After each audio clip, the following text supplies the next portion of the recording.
जो पूछते हैं क्या होगा इस कानून से, मैं उनको कहना चाहता हूं कि 7 साल से ज्यादा सजा है वो सभी घृणित अपराधों के लिए। हमने फोरेंसिक साइंस लेबोरेटरी की विजिट को कंपलसरी किया है, जिससे कन्विक्शन रेशियो के अंदर बढ़ावा होगा।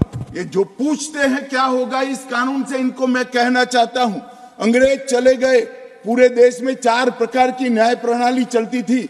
आज कश्मीर से कन्याकुमारी और द्वारका से लेकर कामाख्या तक इस कानून के आने के बाद एक ही प्रकार की न्याय प्रणाली का चलेगी।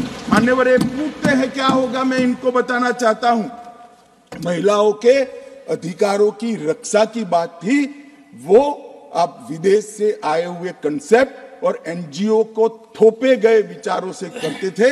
हम मातृशक्ति के सम्मान के लिए परंपरागत हमारा जो सम्मान है, वो सम्मान को इस कानून के अंदर कानून का स्वरूप देने में सफल हुए हैं, मैं बताना चाहता हूं। मान्यवर, तो पूछते हैं क्या होगा इस कानून से।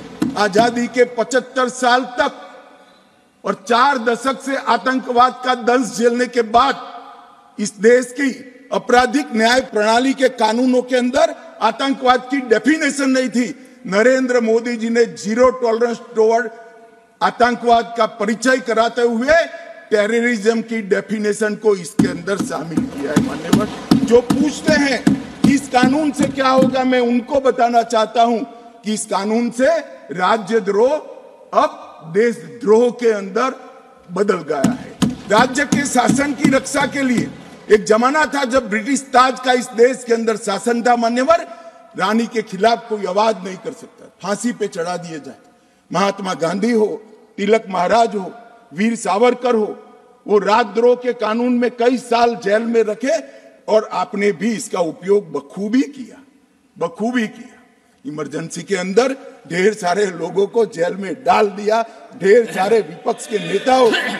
मान्यवर, हमने राजद्रोह के अंग्रेजी कंसेप्ट को समाप्त कर दिया है। शासन के खिलाफ कोई भी बोल सकता है इस देश के अंदर। अब वाणी स्वतंत्रता का अधिकार भी है और लोकतंत्र है, मगर देश के खिलाफ आप नहीं बोल सकते हो। देश के खिलाफ बोलोगे, देश के खिलाफ कुछ करोगे, देश के हितों को नुकसान करोगे, तो कठोर से कठोर दंड का प्रावधान इस कानून के अंदर है। व्यक्ति और देश के बीच में क्या अंतर होता है? डेमोक्रेसी का जो मूल विचार है, लोकतंत्र का जो विचार है, देश महान होता है, व्यक्ति महान नहीं होता है।